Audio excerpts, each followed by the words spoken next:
Hello friends, പുതിയൊരു വീഡിയോയിലേക്ക് വീണ്ടും സ്വാഗതം. ഇന്നത്തെ റെസിപ്പി നമുക്ക് മീനില്ലാത്ത ഒരു മീൻ കറിയാണ്. അപ്പം നമുക്ക് ഇപ്പോൾ എല്ലാ ദിവസവും മീൻ കിട്ടണമെന്നില്ലല്ലോ. അപ്പം നമുക്ക് മീൻ കറി കൂട്ടണമെന്ന് തോന്നിക്കഴിഞ്ഞാൽ തയ്യാറാക്കാൻ പറ്റിയ നല്ലൊരു കറിയാണ് കേട്ടോ. നമ്മുടെ പച്ച വാഴയ്ക്ക കൊണ്ട് ഉണ്ടാക്കിയ കറിയാണ്. എല്ലാവരും തീർച്ചയായിട്ടും ഒന്ന് ചെയ്ത് നോക്കുക. വീഡിയോ ഇഷ്ടപ്പെട്ടാൽ ലൈക്ക് ചെയ്യുക. അതേപോലെ സബ്സ്ക്രൈബ് ചെയ്യാത്തവരുണ്ടെങ്കിൽ ഒന്ന് സബ്സ്ക്രൈബ് ചെയ്ത് സപ്പോർട്ട് ചെയ്യണേ. അപ്പോൾ കറിക്ക് വേണ്ടി ഞാൻ ഇവിടെ 3 വാഴയ്ക്കാണ് എടുത്ത് വെച്ചിരിക്കുന്നത്. അപ്പോൾ ആദ്യം ഇതിൻ്റെ തൊലിയൊക്കെ ഒന്ന് ചെത്തി മാറ്റി കൊടുക്കാം. തൊലിയെല്ലാം മാറ്റിയ ശേഷം നമുക്കിത് വെള്ളത്തിലോട്ട് അരിഞ്ഞിട്ട് കൊടുക്കാം. അപ്പോഴത്തേക്ക് ഇതിൻ്റെ കറയെല്ലാം മാറിക്കിട്ടും കേട്ടോ. അല്ലാതെ നമ്മൾ അരിഞ്ഞ് വെക്കുവാണെങ്കിൽ ഇതിൻ്റെ കറ ഇറങ്ങി നമ്മൾ കൈയെല്ലാം കറുത്തിരിക്കും. അതുപോലെ പാത്രവും അതേപോലെ കറ പിടിച്ച് കറുത്തിരിക്കും. അപ്പം വെള്ളത്തിലോട്ട് അരിഞ്ഞിട്ട് കൊടുത്താൽ പ്രശ്നമില്ല. പിന്നെ അരിഞ്ഞിട്ട് കൊടുത്തതിന് ശേഷം അല്പം ഉപ്പും കൂടെ ഇട്ട് കൊടുത്താൽ മതി. അപ്പോൾ ആ കറ ഒട്ടും നമ്മുടെ കയ്യിൽ പിടിക്കത്തില്ല കേട്ടോ. അപ്പോൾ ഓരോ വാഴക്കടയും നടുക്കെ ഒന്ന് കീറിയതിന് ശേഷം ഇതേപോലെ പീസാക്കി ഇട്ട് കൊടുക്കാൻ ചെയ്യുന്നത്. അപ്പം നമുക്ക് ഇഷ്ടമുള്ള രീതിയിൽ പീസാക്കി ഇടാം. കുറച്ച് വലിയ പീസാക്കി എടുക്കാൻ നോക്കുക കേട്ടോ. കാരണം ഈ വാഴയ്ക്കാകുമ്പം നമ്മൾ ഏത്ത വാഴയ്ക്ക പോലെയല്ല, ഇത് പെട്ടെന്ന് അങ്ങ് വെന്തുടഞ്ഞു പോകും. അതിനായിട്ട് ഇപ്പം ചെറിയ പീസാക്കണ്ട, കുറച്ച് വലിയ പീസാക്കി നമുക്ക് അരിഞ്ഞിട്ട് കൊടുക്കാം.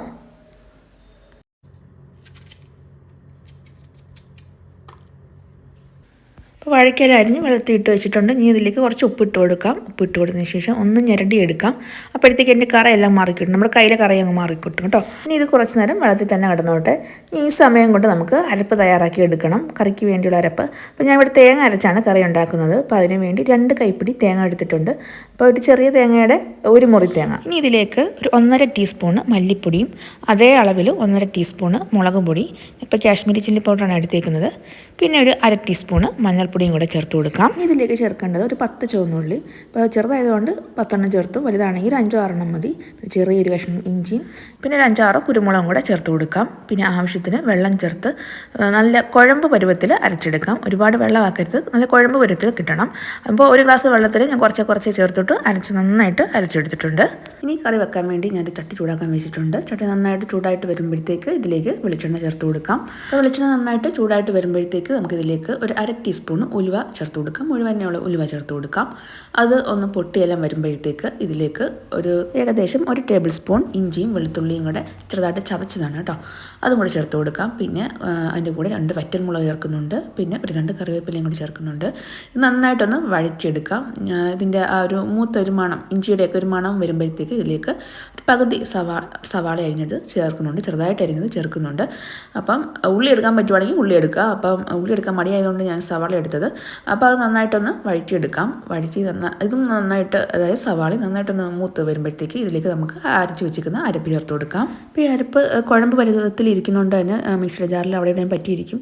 അതെല്ലാം നമുക്ക് സ്പൂൺ കൊണ്ട് വടിച്ച് ചട്ടിയിലോട്ടിട്ട ശേഷം ഇതിലേക്ക് ഇനി വെള്ളം ഒഴിക്കുന്ന ഉടനെ അപ്പോൾ നമുക്ക് ഇത് എണ്ണയ്ക്കകത്തോട്ട് നന്നായിട്ടൊന്ന് വഴറ്റി, ഇതിൻ്റെ പച്ചമണമെല്ലാം മാറി എണ്ണയൊന്ന് തെളിഞ്ഞ് വരും വരെ ഒന്ന് നന്നായിട്ടൊന്ന് വഴറ്റി കൊടുക്കാം.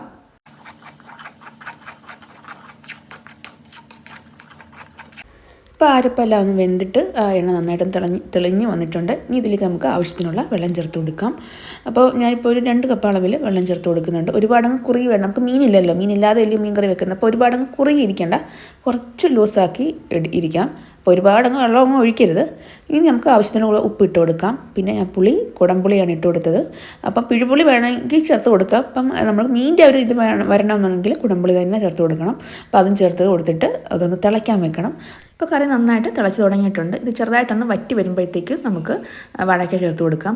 അപ്പോൾ ആദ്യമേ വാഴയ്ക്ക ചേർത്ത് കൊടുക്കുകയാണെങ്കിൽ പെട്ടെന്ന് വെന്തുടഞ്ഞു പോകും. അപ്പോൾ ഞാൻ പറഞ്ഞ പോലെ ഏത്ത വാഴയ്ക്ക പോലെയല്ല. അതുകൊണ്ട് ചാർന്ന് വറ്റിയ ശേഷം നമുക്ക് വാഴയ്ക്ക ഇട്ട് കൊടുക്കാം. ഇപ്പോൾ ചാറൊക്കെ വറ്റി എണ്ണയൊന്ന് തെളിഞ്ഞ് വന്നിട്ടുണ്ട്. അപ്പോൾ നമുക്ക് വാഴയ്ക്ക ഇട്ട് കൊടുക്കാം. ഇതിൻ്റെ കൂടെ തന്നെ ഒരു വലിയ തക്കാളി, പഴുത്ത തക്കാളിയും കൂടെ അരിഞ്ഞ് ചേർത്ത് കൊടുക്കുന്നുണ്ട്. അതിൻ്റെ കൂടെ തന്നെ 2 പച്ചമുളക് ചേർക്കുന്നുണ്ട്. ഇത് ഞാൻ നടുക്ക് പിളർന്നിട്ടില്ല, ചെറുതായിട്ടൊന്ന് കീറിയിട്ടേ ഉള്ളൂ. അപ്പം ഇതിൻ്റെ ഫ്ലേവർ കിട്ടാൻ, എരിവിനല്ല, ഫ്ലേവറിന് വേണ്ടി മാത്രമാണ് 2 പച്ചമുളക് ചേർത്ത് കൊടുക്കുന്നത്. നമ്മൾ എരിവിന് വേണ്ടി ഇഞ്ചിയും വെളുത്തുള്ളിയും എല്ലാം ചേർത്തിട്ടുണ്ടല്ലോ, അതുകൊണ്ട് മുളക് പൊടിയൊക്കെ ഉണ്ട്. അതുകൊണ്ട് കൂടുതൽ എരിവിന് വേണ്ടി പച്ചമുളക് ചേർക്കേണ്ട ആവശ്യമില്ല. അപ്പോൾ നമ്മൾ ഒരു മീൻ കറിക്ക് വേണ്ട എല്ലാ സംഭവങ്ങളും, എല്ലാ മസാലകളും ചേർത്ത് കൊടുത്തിട്ടുണ്ട്. അപ്പോൾ ഇതേപോലെ തയ്യാറാക്കി കഴിഞ്ഞാൽ മീനില്ലാതെ നമുക്ക് മീൻ കറി കൂട്ടാം കേട്ടോ. ഇനി ഈ വാഴയ്ക്കൊന്ന് വെന്ത് വരേണ്ട താമസമേ ഉള്ളൂ. അപ്പോഴത്തേക്ക് നമ്മുടെ കറി റെഡിയായി കിട്ടും കേട്ടോ. അപ്പോൾ ഈ വാഴയ്ക്കൊക്കെ അധികം വേവില്ലാത്തതുകൊണ്ട് പെട്ടെന്ന് കറി റെഡിയാവും. അപ്പം ഇത് വെന്ത് ഉടഞ്ഞു പോകാതെ നോക്കണം കേട്ടോ. ഇതേപോലെ കഷ്ണങ്ങളായിട്ട് കിടക്കണം, എന്നാലേ നമുക്ക് കഴിക്കാനൊരു രസം കാണത്തുള്ളൂ. അപ്പോൾ ഞാനിപ്പോൾ ചാറ് ഒരുപാടങ്ങ് കുറുക്കി എടുക്കുന്നില്ല. അപ്പോൾ കുറിയ ചാറ് ഇഷ്ടമുള്ളവർ ആ രീതിയിലെടുക്കാം. ഞാൻ കുറച്ച് ലൂസാക്കി കോരി ഒഴിച്ച് കഴിക്കുന്ന രീതിയിലാണ് എടുക്കുന്നത്. ഇനി നമുക്ക് ഫ്ലെയിം ഓഫ് ആക്കിയതിന് ശേഷം കുറച്ച് വെളിച്ചെണ്ണയും പിന്നെ ഒരു 1/2 ടീസ്പൂണ് നമ്മുടെ ഉലുവാപ്പൊടിയും കൂടെ ഇട്ട് കൊടുക്കാം. അപ്പോൾ ഇതും കൂടെ ചേർത്ത് കഴിയുമ്പം നമ്മുടെ കറി നല്ലൊരു മണവും നല്ലൊരു രുചിയും കിട്ടും കേട്ടോ. അപ്പോൾ അത് ഏത് മീൻകറി ആണെങ്കിലും ഇതേപോലെ മീൻകറി പോലെ വെക്കുന്ന ഏത് കറികൾക്കാണെങ്കിലും ഇങ്ങനെ ലാസ്റ്റ് ഇതേപോലെ ചെയ്യുവാണെങ്കിൽ അത് നല്ല പെർഫെക്റ്റ് കറിയായിരിക്കും. അപ്പോൾ എല്ലാവരും ഒന്ന് ചെയ്ത് നോക്കുക. അപ്പോൾ വീഡിയോ ഇഷ്ടപ്പെട്ടാൽ ഒന്ന് ലൈക്കും ഷെയറും കമൻറ്റും അതേപോലെ ഒന്ന് സബ്സ്ക്രൈബ് ചെയ്യാൻ മറന്നു പോകരുത്. സബ്സ്ക്രൈബ് ചെയ്യുമ്പോൾ ആ ബെല്ലൈക്കൺ ഒന്ന് പ്രസ് ചെയ്യാനും അതേപോലെ ഓൾ എന്ന ഓപ്ഷൻ ഒന്ന് ക്ലിക്ക് ചെയ്യാനും മറന്നു പോകരുത്. അപ്പോൾ വീഡിയോ കണ്ട എല്ലാവർക്കും താങ്ക് യു.